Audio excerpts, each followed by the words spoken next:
వాంబే కాలనీలో బహుజనుల పిల్లలు అంటే ఎస్సీ ఎస్టీ బీసీ మైనారిటీ పిల్లలు అంటే పిల్లలు ఎక్కువ మందికి ఉన్నారు కాబట్టి వీళ్ళందరూ బాగా చదువుకోవాలనే ఉద్దేశంతో అంటే ఏమవుతుంది ఇటువంటి న్యాచురల్ కెలామిటీస్ అంటే ఉపద్రవాలు ఇవన్నీ కూడా ఏంటంటే ప్రకృతి వైపరీత్యాలు అన్నమాట అంటే సునామీలు కానీ భూకంపాలు కానీ వరదలు కానీ తుఫానులు కానీ వచ్చినప్పుడు మన పరిస్థితులు తారుమారైపోతాయి మనం తినడానికి అన్నం కూడా ఉండదు ఎవరికి పేద స్థితిలో ఉంటే అలా కాకుండా మన పేద స్థితిలో కాకుండా గొప్ప ఊళ్ళోకి వెళ్ళామనుకోండి ఎన్ని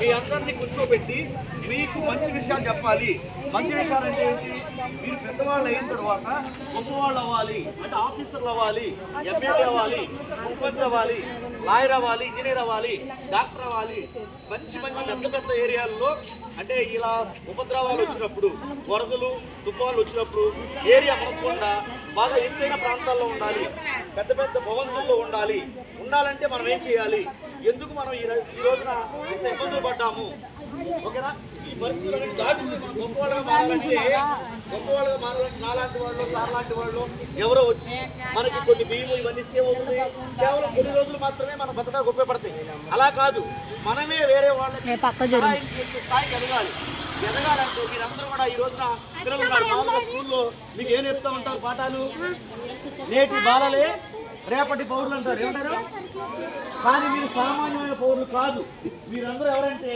ఈ దేశ ఎవరు మీ అందరూ ఈ దేశ మేమందరము కేవలం పిల్లలు మాత్రమే కాదు బాల బాలికలు మాత్రమే కాదు పౌరులు మాత్రమే కాదు పౌరులు మాత్రమే కాదు ఈ దేశానికి వెన్నుముక అనంటే ఈ దేశానికి వెన్నుముక ఈ దేశ భవిష్యత్తు మేము ఈ దేశాన్ని పరిపాలిస్తాం మేము ఈ దేశంలో గొప్పగా తయారవుతాం మేము మనం బాధల్లో ఉన్నాం కాబట్టి మనకి ఏమనిపిస్తుంది అంటే ఎవరైనా వచ్చి సహాయం చేస్తే బాగుంటుంది అనిపిస్తుంది ఎవరైనా సహాయం ఎంతవరకు చేయగలరు కొద్ది వరకే చేయగలరు ఓకే ఏదైనా సమస్య వచ్చినప్పుడు ప్రభుత్వం చక్కగా వాళ్ళ యొక్క బాధ్యతలు వారు నిర్వర్తించారు మన గౌరవ ముఖ్యమంత్రి చంద్రబాబు నాయుడు గారు డిప్యూటీ ముఖ్యమంత్రి గారు పవన్ కళ్యాణ్ గారు అదేవిధంగా స్థానికంగా ఉన్న ఎమ్మెల్యే గారు గద్దె రామ్మోహన్ గారు కదమ్మా ఎమ్మెల్యే గారు అంతేగా కోట ఉమ్మ గారు సెంట్రల్ నియోజకవర్గం కాబట్టి కోట ఉమ్మ గారు అదేవిధంగా ఇక్కడ మన మధ్యలో లక్ష్మణ గారు ఇక్కడ నాయకులు ఉన్నారు అనేక మంది వీళ్ళందరూ కూడా ఎంతో సహాయం చేశారు అయితే ఇటువంటి వైపరీత్యాలు వచ్చినప్పుడు మనం ఏం నేర్చుకోవాలి ఎవరు విద్యార్థులు పెద్దవాళ్ళు అంటే పాపం వాళ్ళ పనుల్లో వాళ్ళు ఉంటారు వాళ్ళు చదువుకున్నారు ఇప్పుడు వాళ్ళు పనులు చేసుకుంటూ ఉన్నారు లేదా చిన్న చిన్న ఉద్యోగాలు చేసుకుంటూ ఉన్నారు కానీ పిల్లలు గమనించాలి ఒకప్పుడు చంద్రబాబు నాయుడు గారు 74 సంవత్సరాల క్రితం 70 ఏళ్ల క్రితం మీలాంటి చిన్నపిల్లవాడే కదా ఆయన కానీ ఈ రోజున కొన్ని లక్షల మందిని కాపాడారు ఆయన ఎలా కాపాడగలిగారు ఆయన చెప్పండి ఎంఏ చదువుకున్నారు రాజకీయాల్లో 40 సంవత్సరాలు ఉన్నారు 4వ సారి ముఖ్యమంత్రి అయ్యారు అంటే ఆయన ఒక్కరే కాదు అనేక మంది అంటే రేపొద్దున మీరు ఆ స్థానాల్లో ఉంటారు మీలో ఇక్కడ ఉన్న వాళ్ళు ఎవరో ఒక ముఖ్యమంత్రి కావచ్చు ఒకసారి ఊహించండి లేదా ఎమ్మెల్యే కావచ్చు కలెక్టర్ కావచ్చు మన మేడం గారు కలెక్టర్ గారు ఉన్నారు సునీనా గారు కలెక్టర్ గారు ఉన్నారు వారు కూడా వచ్చి ఉంటారు మరి అంటే అంత గొప్ప వాళ్ళగా మీరు తయారవ్వాలి కాబట్టి ఇప్పుడు నేర్చుకోవాల్సింది ఏంటంటే మనకి కష్టాలు వచ్చినాయి నష్టాలు వచ్చినాయి ఇటువంటి నష్టాలని కష్టాలు కూడా భవిష్యత్తులో ఏమైనా వచ్చినట్లయితే మనం ఎలా ఎదుర్కోవాలి ఎలా నిలబడాలి మనం వేరే వాళ్ళకి ఎలా సహాయం చేయాలి అనేది ముఖ్యం అన్నమాట అందుకని మేము మీకు వచ్చాం కాబట్టి మేము వచ్చేటప్పుడు మీకు వచ్చాం ఏంటది పెన్నులు కానీ పుస్తకాలు కానీ వాటితో మీరు గొప్పవాళ్ళు అయిపోరు మీ ఇంటికి మేము వచ్చాము వచ్చేటప్పుడు మీకు గౌరవంగా శృతులు లాంటి చూసినట్టు లెక్క ఓకేనా మీరు అందరూ కూడా సైలెంట్ ఎవరు మాట్లాడకుండా సైలెంట్గా ఉన్నట్లయితే మన మధ్యలో చాలా పెద్దవాళ్ళు ఉన్నారు ఒక్కొక్కరు 3 నిమిషాలు చెప్పి మాట్లాడతారు నేను వారి గురించి కూడా చెప్తానన్నమాట మీరు అల్లరి చేయొద్దు ఇట్లా కూడే రాంబాబు గారు అని చెప్పేసి రైల్వే డ్రైవర్ గారు లోకో పైలట్ అంటారు వీళ్ళందరూ కూడా మిమ్మల్ని చూడాలి పరిస్థితి చూడాలి మీరు మంచి విషయాలు చెప్పాలని చెప్పేసి రావడం జరిగింది నేను వారి గురించి చెప్తాను వారిని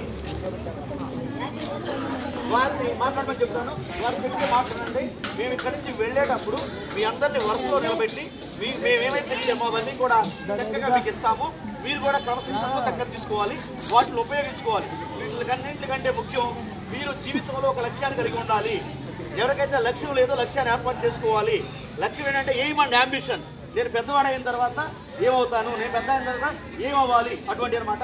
రేపు కొంతమందిని అడుగుతాను, వాళ్ళు చెప్పాలి. ఎవరు వాళ్ళ కొట్టుకోవడం, మాట్లాడుకోవడం చేయకూడదు. అందరూ ఎవరైతే మాట్లాడుతారో వాళ్ళ వైపే చూడాలి. అందరూ ఒకసారి గట్టి చప్పట్లు కొట్టండి. అందరూ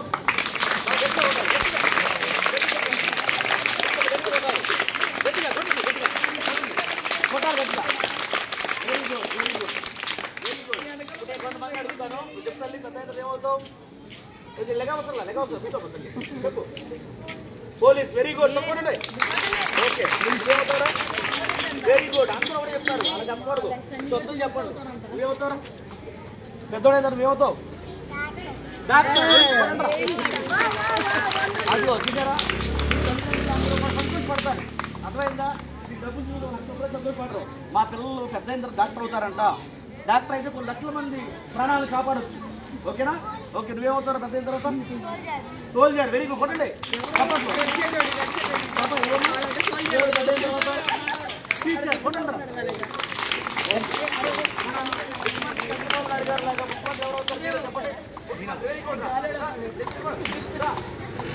వెరీ గుడ్.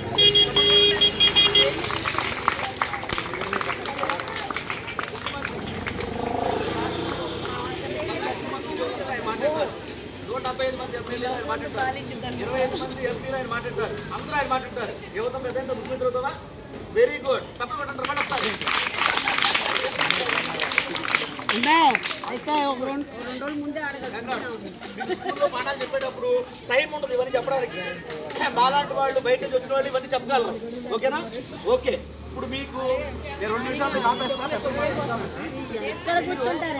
సాధించాలంటే నా వైపు అందరూ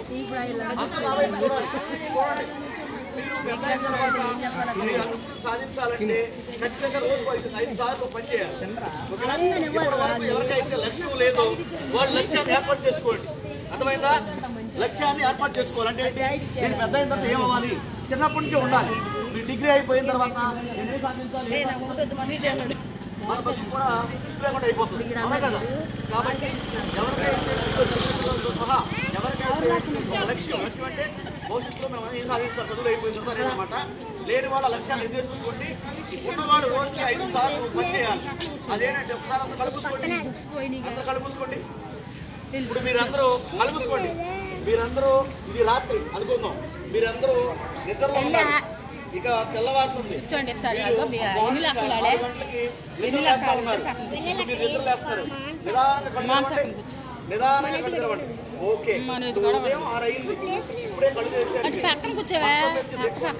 వెన్న ఏం చేయాలి, మంచం మీద 2 నిమిషాలు కూర్చోవాలి. అలాగే మీరు వెన్న ఏమనుకోవాలంటే, నేను పెద్ద అయిన తర్వాత ఏమవుతాను, ఫర్ ఎగ్జాంపుల్ ఈ పాప ఉంది, నేను ముఖ్యమంత్రి అవుతాను అనుకో. అలా చెప్పింది రాతో నేను ఏమనుకోవాలి, పాప నేను ముఖ్యమంత్రి అవుతాను అని అనుకోవాలి. తరువాత పాప టిఫిన్ చేస్తుంది కదా, టిఫిన్ చేస్తుంది కదా, మీరు టిఫిన్ చేసినప్పుడు ఏమనుకోవాలి, ఆ తర్వాత స్కూల్కి వెళ్ళిపోతారు. మధ్యాహ్నం భోజనం పెడుతుంది గవర్నమెంట్. అప్పుడు భోజనం కలుపుకొని, అన్నం కలుపుకొని ఒక ముద్ద నోట్లో ఇలా పెట్టుకునేటప్పుడు మీరు మళ్ళీ ఏమనుకోవాలి, ముఖ్యమంత్రి అవుతాను, డాక్టర్ అవుతాను, లేకపోతే పోలీస్ అవుతాను, లేకపోతే టీచర్ అవుతాను. ఇలా అక్కడ లక్ష్యం తీసుకోవాలి. ఎన్నిసార్లు అయింది, పొద్దున్నే లేవగానే టిఫిన్, మధ్యాహ్నం భోజనం, తర్వాత స్కూల్ అయిపోతుంది, ఇంటికి వెళ్ళిపోతాను. ఇంటికి వెళ్ళిపోయిన తర్వాత నైట్ భోజనం చేస్తారు కదా. మీరు ఎవరెవరు భోజనం చేస్తారు, నైట్ చేస్తారు ఒకసారి. వెరీ గుడ్, అందరూ భోజనం చేస్తారు కదా. మళ్ళా అన్నం కలుపుకొని మొదటి ముద్ద నోట్లో పెట్టుకునేటప్పుడు మళ్ళీ ఏదైతే